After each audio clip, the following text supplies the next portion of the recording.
Good morning प्यारे विद्यार्थियों, online class में आपका स्वागत है।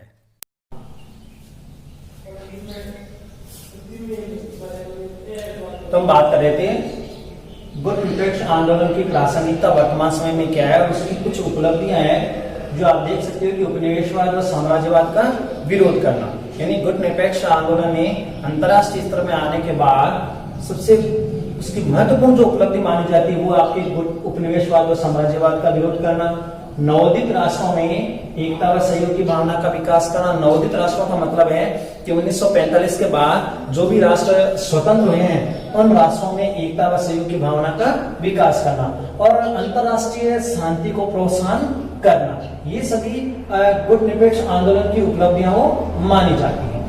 लेकिन इसके बाद में अगर हम बात करें तो 1991 में सोवियत संघ का विघटन हो चुका था। 1991 में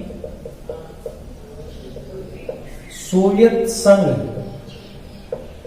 का विघटन होने के पश्चात गुट निरपेक्षता की नीति पर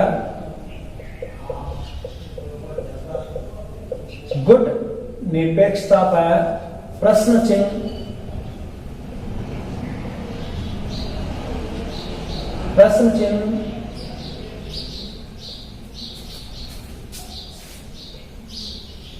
लगा दिया गया कि क्या अब गुट निरपेक्ष आंदोलन की प्रासंगिकता रही है, यानी जब दो सैनिक ही नहीं रहे तो फिर गुट निरपेक्ष आंदोलन की क्या भूमिका रही है अंतर्राष्ट्रीय स्तर पर। तो देखो, सच्चाई है कि गुट निरपेक्षता का तात्पर्य विदेश नीति की स्वतंत्रता से है और इसका मुख्य उद्देश्य था संप्रभु राष्ट्रों की समानता व उसकी संप्रभुता और अखंडता को सुरक्षित करना। यानी गुट निरपेक्ष आंदोलन का मुख्य उद्देश्य यही था, जो भी संप्रभु राष्ट्र है उन संप्रभु राष्ट्रों की समानता, उनकी प्रभुता, उनकी अखंडता को अक्षुण्ण बनाए रखना। इस संदर्भ में इसका औचित्य स्वयं सिद्धि हो जाता है। और आज भी अगर हम बात करें तो गुट निरपेक्ष आंदोलन का जो उद्देश्य था वो उद्देश्य आज भी अपने आप सिद्ध हो जाता है। तो देखो, विभिन्न अंतर्राष्ट्रीय समस्याओं व चुनौतियों, मानवाधिकार, विश्व व्यापार, वार्ताएं, जलवायु परिवर्तन वार्ताएं अथवा संयुक्त राष्ट्र संघ के सुधार के संदर्भ में विकासशील देशों का दृष्टिकोण प्रस्तुत करने हेतु एक प्रभावी मंच की आवश्यकता है। सबसे इंपोर्टेंट प्रश्न है, वर्तमान समय में गुट निरपेक्ष आंदोलन की क्या प्रासंगिकता रही है। 4 नंबर का क्वेश्चन आता है और लगभग हर साल आता रहता है। तो अब अगर हम बात करें कि आज अंतर्राष्ट्रीय स्तर पर गुट निरपेक्ष आंदोलन की क्या प्रासंगिकता रही है, तो इसका उत्तर आप उपलब्धियों में भी दोगे और अब जो मैं आपको बता रहा हूं यहीं से इसकी प्रासंगिकता वो शुरू होती है, लेकिन इसका उत्तर आपको यहां से लिखना पड़ेगा।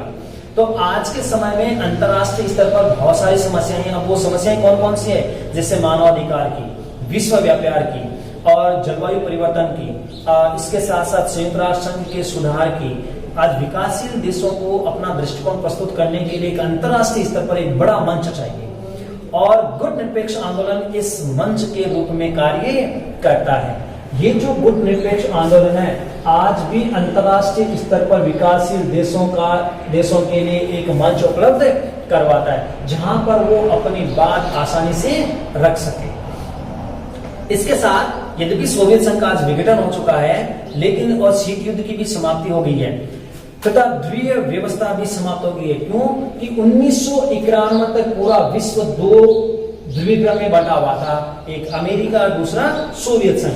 लेकिन 1991 में सोवियत संघ का विघटन हो गया, पूरा विश्व एक ध्रुवीकरण में बदल गया, शीत युद्ध की समाप्ति हो गई है। लेकिन गरीब और कमजोर राष्ट्रों की सुरक्षा एवं संप्रभुता की चुनौती कम नहीं हुई है। क्यों कि उस समय जो नवोदित राष्ट्र थे, इन राष्ट्रों के लिए अपनी स्वतंत्रता, अपनी सुरक्षा को बनाए रखने के लिए इनके सामने अपनी एक चुनौती बन गई थी और यही चुनौती उनके लिए सबसे ज्यादा प्रमुख थी।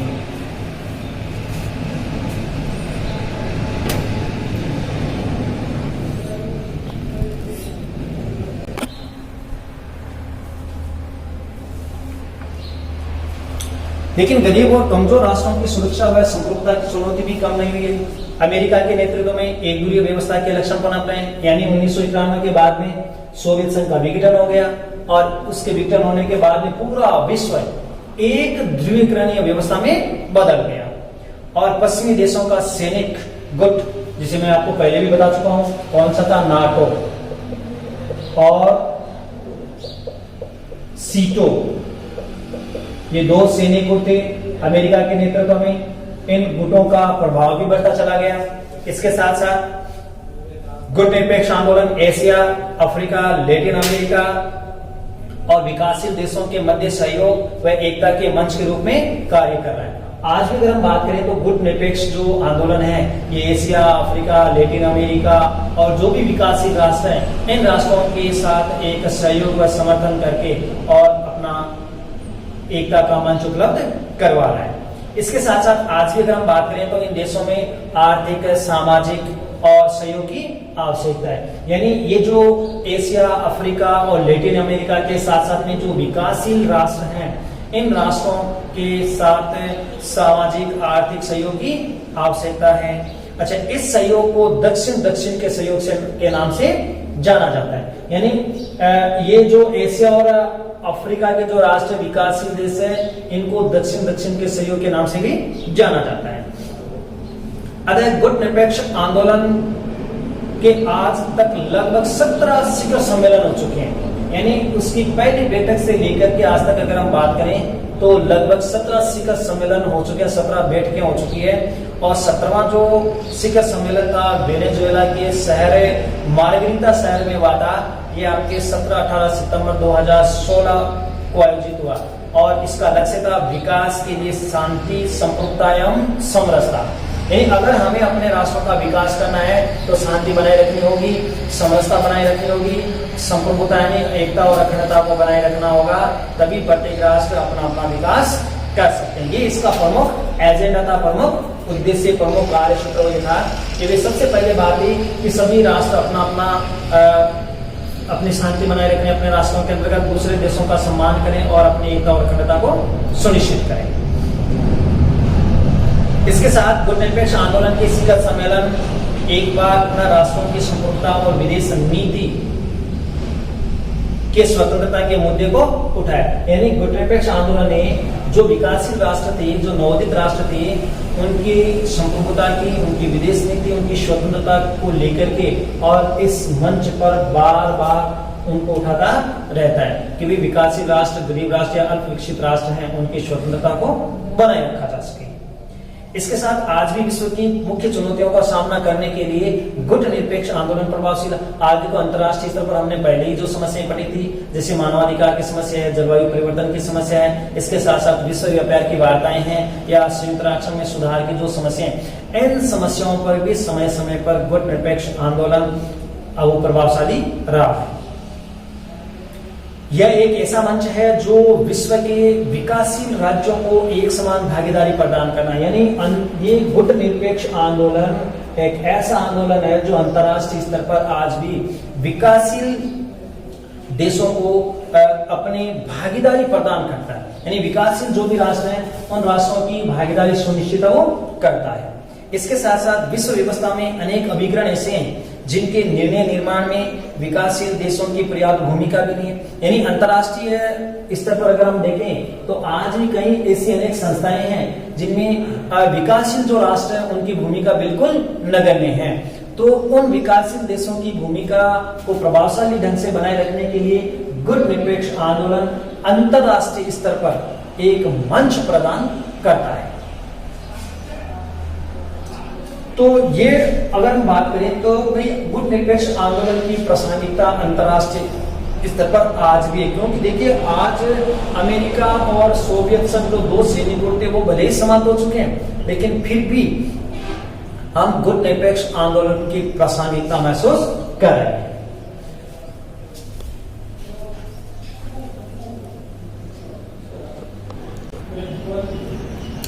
अब हम बात करते हैं भारतीय विदेश नीति के नए आयाम कि भाई हमारे विदेश जो नीति है उसमें और कौन कौन से नए आयामों को जोड़ा गया है। तो सबसे पहले हम बात करें तो देखो नवीन विदेश नीति का सूत्रपात। देखो 90 के दशक की अगर हम बात करें तो आर्थिक क्षेत्र में जो उदारवादी सुधार किए गए थे वे ही आज भारत की विदेश नीति का मुख्य आधार बने हुए हैं। अर्थात 1990 के दशक तक अगर हम बात करें तो हमारी विदेश नीति में कुछ उदारवादी नए आयाम जोड़े गए थे और उन्हीं के आधार पर फिर विदेश नीति का आधार है वो तय किया गया था। आज अगर हम बात करें तो विश्व में हमारा राष्ट्र एक तेजी से उभरती हुई अर्थव्यवस्था है जिसकी गति व क्षमता का एक मुख्य पक्ष विदेश नीति। आज विश्व में अर्थव्यवस्था का तेजी से उभरना अपनी गति व क्षमता का एक मुख्य उद्देश्य हुआ है विदेश नीति का। इसकी एक विशेषता है निरंतरता, कि हमारी जो अर्थव्यवस्था है वो निरंतर प्रगतिशील है। इसमें किसी भी समय पर आमूल परिवर्तन देखने को नहीं मिलते हैं। मात्र सरकार बदलने से विदेश नीति की व्यापक रूपरेखा और ढांचे में परिवर्तन नहीं आता है। यानी कि सरकार बदलने से हमारी विदेश जो नीति है उस नीति की में किसी भी प्रकार के ढांचे में कोई बदलाव नहीं आता है। और भारत की विदेश नीति का तो मुख्य उद्देश्य सुरक्षित एवं स्थिर क्षेत्रीय पर्यावरण की स्थापना करना ताकि भारत को आर्थिक विकास हो अनवरत जारी रहे। कि हमारी विदेश नीति का जो मुख्य उद्देश्य वो यही है कि क्षेत्रीय स्तर पर पर्यावरण की स्थापना करना ताकि भारत का आर्थिक विकास अनवरत वो जारी रह सके। और वर्तमान सरकार की विदेश नीति है वसुधैव कुटुंबकम की और परंपरा के अनुसार विदेश नीति का अनुगमन पर वो बल देती है। आज अगर हम बात करें तो वर्तमान सरकार की जो विदेश नीति का आधार ये कि वसुधैव कुटुंबकम और इसी नीति के अनुसरण पर वो बल देती है। और भारत अपने सहयोगियों का सजग विकसित करना चाहता है। हमारे पड़ोसी जो राष्ट्र हैं उन राष्ट्रों को भी अपने साथ साथ विकास की ओर ले जाना चाहता है। भारत की मौजूदा जो विदेश नीति है आतंकवाद के प्रति शून्य सहायता यानी जिसे हम जीरो टॉलरेंस की नीति वो कहते हैं उसी का एक अनुसरण करता है। और वर्तमान सरकार ने भारतीय विदेश नीति को सक्रिय बनाने की चेष्टा की है। वर्तमान सरकार एशिया अफ्रीका में बढ़ती विश्व की भूमिका हम चीन की शक्ति से सचेत है। यानी आज अगर हम बात करें तो एशिया अफ्रीका में वर्तमान समय में चीन की बढ़ती हुई शक्ति से काफी सचेत है। और भारत को एक शक्तिशाली राष्ट्र बनाने के अर्थ के लिए व्यवस्था में भ्रष्टाचार लाल फीताशाही अवसंरचनात्मक सुधार पर विशेष वो बल देती है कि जो भ्रष्टाचार है उसको समाप्त किया जा सके, लाल फीताशाही को समाप्त किया जा सके और एक अवसंरचनात्मक सुधार किया जा सके। इन सभी के माध्यम से विदेश नीति के कुछ नए आयाम उभर कर सामने आते हैं। और सबसे पहला आयाम है नवीन विदेश नीति का सूत्रपात करना। आपने पहले भी विदेश नीति की विशेषताएं पढ़ी है जो 6 थी वो तो है ही। इसके अलावा नई सरकार ने वो कौन कौन से नए आयाम इस विदेश नीति में जोड़ दिए गए जिसके कारण आज हमारी विदेश नीति अपने नए आयामों को लेकर चलती है। तो सबसे पहले नवीन विदेश नीति का सूत्रपात करना। तो देखो विगत कुछ वर्षों में भारत की वैश्विक छवि एवं भारत की राजनीतिक पहुंच प्रयास कल्पना और गति के साथ एक नए रूप में बदल गई। अगर हम बीते हुए कुछ सालों की बात करें तो अंतर्राष्ट्रीय स्तर पर आज हमारे देश की छवि राजनीतिक पहुंच उसके प्रयास कल्पना और गति काफी नए रूप में बदल गए हैं। इसके साथ 3 बिंदु जुड़ गए हैं, एक व्यापार संस्कृति और संपर्क। यानी अनेक राष्ट्रों के साथ में व्यापार करना, संस्कृति का आदान प्रदान करना और एक दूसरे से संपर्क साधना। वर्तमान नेतृत्व और विदेश मंत्रालय के परिश्रम और सक्रियता के कारण पिछले 3 वर्षों में भारत विश्व मंच पर वो छा गया। यानी नई सरकार आने के बाद में अंतर्राष्ट्रीय स्तर पर हमारे राष्ट्र की छवि में काफी वो बदलाव है। सबसे बड़ी उपलब्धि 2015 के वर्षों में भारत बांग्लादेश के मध्य जो विवाद का मुद्दा रहा 162 भू गलियारों के हस्तांतरण के संबंधित माना जाता है। इस समझौते से भारत बांग्लादेश के संबंधों में आई कटुता को दूर किया जा सका। और दूसरी सबसे बड़ी उपलब्धि है वर्तमान सरकार के द्वारा 8 नवंबर 2016 में जो विमुद्रीकरण के ऐतिहासिक निर्णय को माना जाता है। यानी ये हमारी विदेश नीति के नवीन आयाम है, जिसके माध्यम से 2016 में जो विमुद्रीकरण का एक ऐतिहासिक निर्णय वो लिया गया था, जिसे न केवल देश बल्कि विदेशों ने भी सराहा गया। यह कदम आने वाले समय में भारत की विदेश नीति की दिशा तय करने में एक मददगार साबित होगा, क्योंकि यह एक भारत की आर्थिक व्यवस्था को सुधारने की और नई पहल थी, तो दूसरी ओर आतंकवाद पर कड़ा प्रहार भी माना गया। तो नई सरकार ने नवीन विदेश नीति का सूत्रपात करके और हमारी विदेश नीति के नए आयाम प्रस्तुत किए। दूसरा आगे 5 मूल सिद्धांत। 5 मूल सिद्धांतों में सबसे पहले बात आती है कि एक तो निरंतर राष्ट्रों के साथ वार्ता बनाए रखना, आर्थिक समृद्धि को प्रोत्साहन देना, भारत की प्रतिष्ठा और सम्मान में वृद्धि करना, अंतर्राष्ट्रीय स्तर पर राष्ट्रीय सुरक्षा का समर्थन तथा भारतीय संस्कृति एवं सभ्यता की मान्यताओं को प्रोत्साहन देना। ये 5 मूल सिद्धांत है। इन 5 मूल सिद्धांतों को देश की विदेश नीति के नए आयामों में जोड़ा गया और वर्तमान सरकार इन 5 मूल सिद्धांतों को लेकर के ही अपनी विदेश नीति को प्रेरित कर रही है कि विदेशी राष्ट्रों के साथ में निरंतर वार्ता करते रहें, आर्थिक समृद्धि को प्रोत्साहन दिया जाए और भारत की प्रतिष्ठा और सम्मान में को अंतर्राष्ट्रीय स्तर पर उसमें वृद्धि की जाए, राष्ट्रीय सुरक्षा का समर्थन और संस्कृति एवं सभ्यता की मान्यताओं को प्रोत्साहन देना। तीसरा के पड़ोस पहले की नीति, कि पड़ोसियों के साथ में हमारे कैसे संबंध। प्रधानमंत्री बनने के बाद भारत की विदेश नीति को नवीन दिशा प्रदान करने के लिए पड़ोस पहले की नीति अपनाते हुए वर्तमान प्रधानमंत्री ने सभी पड़ोसी देशों की यात्रा की। यानी नरेंद्र मोदी जी के पहले प्रधानमंत्री बनते ही उन्होंने लगभग सभी पड़ोसी राष्ट्रों के साथ में अपने संबंध सुधारने का कार्य किया। पड़ोसी राष्ट्रों की यात्राएं भी की और इसके साथ साथ एक नए अध्याय का सूत्रपात किया। जो भी हमारे पड़ोसी राष्ट्र पड़ोसी देश है उनकी यात्रा करके एक नया अध्याय प्रस्तुत किया गया। यह भारतीय विदेश नीति के बुनियादी बदलाव को प्रतिबिंबित करता है।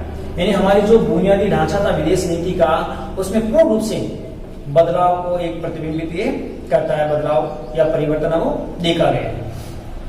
वर्तमान प्रधानमंत्री जी की स्वतंत्र रूपांतरकारी कूटनीति की शुरुआत से नजदीकी पड़ोसियों के साथ संपर्क से हुई है और मॉरिशस सहित सभी सार्क देशों के नेताओं को सरकार के शपथ ग्रहण समारोह में बुलाकर भारत ने अपने पड़ोसी देशों के साथ सघन संपर्क स्थापित करने का भी अभूतपूर्व उदाहरण किया है। प्रधानमंत्री बनने के साथ अपने शपथ समारोह में लगभग मॉरिशस सहित सभी पड़ोसी राष्ट्रों को अपने यहाँ आमंत्रित करके और भारत ने एक अभूतपूर्व उदाहरण प्रस्तुत किया है। इसी के साथ भारत की संसद द्वारा बांग्लादेश की सीमा करार की भी पुष्टि हुई। नेपाल के साथ पनबिजली परियोजनाओं के समझौतों पर भी हस्ताक्षर। भारत भूटानी 600 मेगावाट खोलोचुंग पनबिजली परियोजना की आधारशिला रखी गई, समयावधि में पूरा किया गया। 24 वर्ष बाद कोलंबो जाफना रेल संपर्क को दोबारा भारतीय सहयोग से खोला गया। सच्ची मित्रता की भावना से भारत ने अपने संकटग्रस्त पड़ोसियों को तत्परता से सहायता दी है। भारत ने सभी पड़ोसी राष्ट्रों के साथ में संकट के समय में सबसे पहले तत्परता वो दिखाई है। मालदीव गंभीर संकट से घिर गया था। सुचारू रूप से संचालित कार्यक्रम ऑपरेशन नीर के तहत पानी के जहाज व हवाई जहाज के जरिए वहां जल पहुंचाने वाला पहला राष्ट्र था। नेपाल में गंभीर भूकंप का जब झटका आया तो भारत पुनः अपने संसाधनों एवं मशीनरियों के साथ संकटग्रस्त मित्र के कष्ट का निवारण करने वाला पहला देश था। तो कहने का था कि हम नए प्रधानमंत्री बनने के बाद मोदी जी ने सबसे पहले पड़ोस की नीति को अपनाया कि पड़ोसी राष्ट्रों के साथ में हमारे संबंध वो अच्छे होने चाहिए। और इसी पड़ोस की नीति के चलते, चाहे वो मालदीव हो या नेपाल हो या हमारा कोई भी पड़ोसी राष्ट्र हो, इनके साथ में और उनको तत्परता से उनका सहयोग, उनका समर्थन वो किया गया। इसी के साथ साथ वर्तमान प्रधानमंत्री जी के कार्यकाल में विदेश नीति में आई सक्रियता के कारण अब इसे एक्ट ईस्ट की नीति के रूप में जाना जाता है।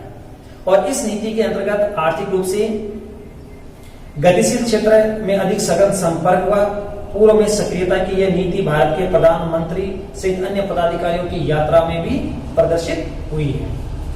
तो कहने का प्रधानमंत्री जी ने जापान, म्यांमार, ऑस्ट्रेलिया, दक्षिणी कोरिया, सिंगापुर, चीन की यात्रा की, जबकि विदेश मंत्री सुषमा स्वराज ने सिंगापुर, वियतनाम, म्यांमार, दक्षिण कोरिया, चीन और इंडोनेशिया की भी यात्रा। इन यात्राओं के जरिए पड़ोसवादी की नीति का अनुसरण करके और विदेश नीति में एक नए आयाम को जोड़ने का अध्याय वो शुरू किया गया। नेक्स्ट आगे भारत में मध्य पूर्व के राष्ट्र, यानी मध्य पूर्व के राष्ट्रों के साथ में हमारे देश का क्या संबंध वो रहा है।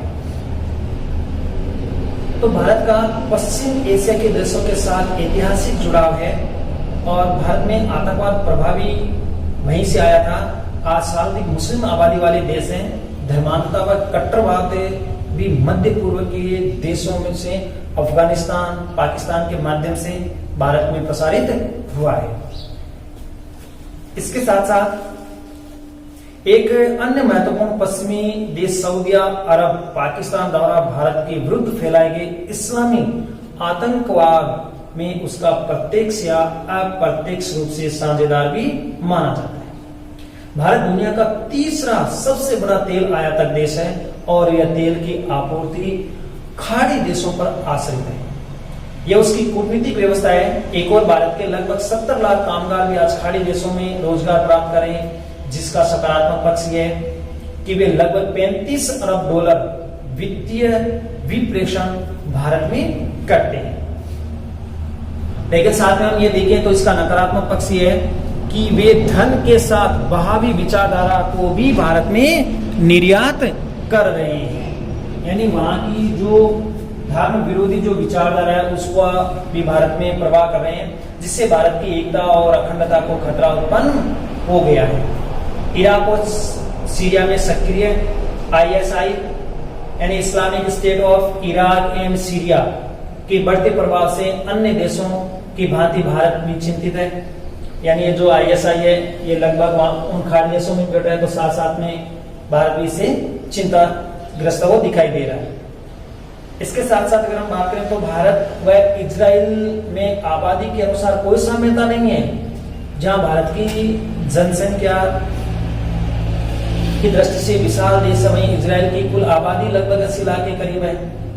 इस असमानता के बावजूद दोनों देशों में महत्वपूर्ण समान गुण रखते हैं। दोनों देशों में प्राचीन धर्मों का प्रधान रूप से अस्तित्व है, जो धर्म परिवर्तन करने में विश्वास नहीं रखते हैं। दोनों लोकतंत्र और धर्मनिरपेक्षता में विश्वास करते हैं और आतंकवाद से उत्पीड़ित हैं। तो भारत और जो मध्य पूर्व के राष्ट्र हैं, इन राष्ट्रों के साथ में भी भारत ने अपने सहयोग और समर्थन की नीति का अनुसरण किया है।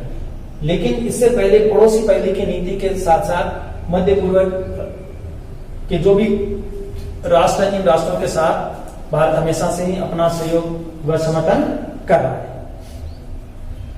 हाल ही में भारत ने इजराइल से लगभग 3 अरब डॉलर की कीमत के सैन्य व हार्डवेयर सामान खरीदा और दोनों देशों की सेनाओं में प्रशिक्षण और अन्य क्षेत्रों में निरंतर सहयोग भी बना रहा है। भारत के लिए मध्य पूर्व की विदेश नीति सबसे बड़ी चुनौती है, क्योंकि हम एक तरफ मध्य पूर्व के देशों के साथ अपनी ऊर्जा आवश्यकताओं की पूर्ति करने के लिए अच्छे संबंध बनाए रखना जरूरी है, तो साथ ही देशों की राजनीतिक अस्थिरता, वहां की कट्टरवादी विचारधारा के भारत पर पड़ने वाले प्रभाव से सावधान रहने की भी आवश्यकता है। क्योंकि मध्य पूर्व के जो राष्ट्र हैं, इन राष्ट्रों के साथ हमारी एक तो ऊर्जा आवश्यकताओं को पूरा किया जा सकता है, लेकिन साथ साथ ही वहां की जो कट्टरवादी विचारधारा का प्रभाव जो हमारे देश पर पड़ने वाला, उससे हमें सतर्क और सावधान रहने की भी आवश्यकता है।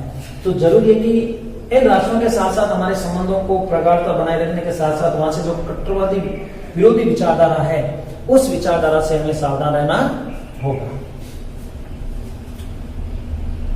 अगला भारत और रूस कि भारत और रूस के साथ किस प्रकार के संबंध वो बने। तो भारत और रूस तो परंपरागत मित्र रहे हैं, परंतु 1991 से पूर्व अगर हम बात करें तो सोवियत संघ का विघटन वह भारत द्वारा समाजवादी अर्थव्यवस्था के स्थान पर बाजारोन्मुखी वैश्वीकरण की अर्थव्यवस्था को अपनाने से दोनों देशों में परंपरागत संबंधों में पुरानी प्रगाढ़ता में कमी आई। कारण यह था 1991 में सोवियत संघ का विघटन हो गया और सोवियत संघ के विघटन के बाद भारत ने अपनी अर्थव्यवस्था में आमूलचूल परिवर्तन कर लिया और जिसके कारण दोनों देशों के परंपरागत संबंधों में काफी कमी देखने को मिलती है। भारत आज भी अपने अधिकांश सैन्य साजो सामान व उपकरणों की आवश्यकता की पूर्ति के लिए रूस पर ही निर्भर है, किंतु बदलती हुई राजनीतिक परिस्थितियों में भारत के लिए जर्मनी और फ्रांस जैसे यूरोपीय देशों एवं संयुक्त राज्य अमेरिका से भी निकट संबंध स्थापित करना अपरिहार्य हो गया है। यानी रूस के साथ साथ अगर हम बात करें तो आज वर्तमान समय में अंतरराष्ट्रीय स्थितियां बदल रही है और उनके बदलने के साथ भारत को रूस के साथ साथ जैसे जापान है, जर्मनी है, फ्रांस है, अमेरिका है, इनके साथ भी अपने संबंधों को प्रगाढ़ता बनाना आवश्यक हो गया है। अंतिम में आपके भारत और अमेरिका तथा यूरोपीय देश, क्योंकि भारत अमेरिका और यूरोपीय देशों के साथ में किस प्रकार के संबंध बनाए हुए। वर्तमान विदेश नीति और तात्कालिकता और व्यवहारिकता पर आधारित, यानी आज हमारी जो विदेश नीति है वो विदेश नीति एक तो तत्कालिकता यानी तत्काल हमें किन से सहयोग समर्थन प्राप्त हो सकता है और दूसरा है व्यवहारिकता पर आधारित। तो वर्तमान सरकार को भारत की सूक्ष्म जरूरतों एवं एशिया में बदलती नवनीतम राजनीति समीकरणों का पूर्ण अभिज्ञान है कि आज वर्तमान समय में अंतरराष्ट्रीय राजनीति में क्या परिवर्तन हो रहे हैं और एशिया में किस प्रकार की नवीनतम राजनीतिक समीकरण वो बन रहे हैं, इन सभी का पूर्व ज्ञान। और इसी के साथ वह अमेरिका और अमेरिका के साथ साथ यूरोपीय देशों के साथ भी अपने संबंध सुधारना चाहते हैं। तो हमारी विदेश नीति ये तीन परिवर्तन मुख्य हैं कि एक तो चीन की नवीन प्रखरतापूर्ण नीति की प्रतिक्रिया स्वरूप हुआ है, यानी आज हमने ये जो नवीन आयाम पढ़े हैं विदेश नीति के, इन विदेश नीति के नए आयामों को अपनाने का ये कारण ये था कि जो चीन की नवीन प्रखरतापूर्ण नीति है उस नीति की प्रक्रिया के स्वरूप हमने अपने विदेश नीति में कुछ आमूलचूल परिवर्तन किए हैं। ऐसे समय में जब विश्व प्रथम शक्ति संयुक्त राज्य अमेरिका ने अपने पुनः संकुलन की विदेश नीति को पूरे पत्ते नहीं खोले, यानी कि आज अमेरिका अपने संपूर्ण विदेश नीति जो दूसरे देशों के साथ दूसरे राष्ट्रों के साथ में वो किस प्रकार का व्यवहार करता है, वह अपनी स्वतंत्र विदेश नीति का अनुसरण करते हुए सभी राष्ट्रों के साथ में किसी प्रकार की नीति का खुले रूप में वो नहीं रखता है। जहां पाकिस्तान की नीति सदैव भारत पर केंद्रित रही है, वही भारत की विदेश नीति विश्व उन्मुख होने के कारण अधिक व्यापक रही है। जिस प्रकार पाकिस्तान अपनी विदेश नीति भारत के संदर्भ में रखता है, उसी तरह भारत की विदेश नीति विश्व के उन्मुख होने के कारण अधिक व्यापक वो रही है, किसी एक देश पर आधारित नहीं है। भारत पाकिस्तान को आतंकवाद के मुद्दे पर अलग थलग करने में काफी हद तक सफल रहा है और वर्तमान में भारत की विदेश नीति रूपांतरकारी चल रही है। अर्थात अगर आज हम देखें अंतर्राष्ट्रीय स्तर पर तो हमारे देश की विदेश नीति के जो नए आयाम हैं, ये नए आयाम समय और परिस्थितियों को देखते हुए उनमें परिवर्तन वो किया जा रहा है। निरंतर ये गतिशील है और परिवर्तन संभव। जैसे जैसे परिस्थितियां बदल रही है, समय के साथ विदेश नीति के आयाम भी धीरे धीरे बदल और उनमें किसी न किसी प्रकार से परिवर्तन किया जा रहा है।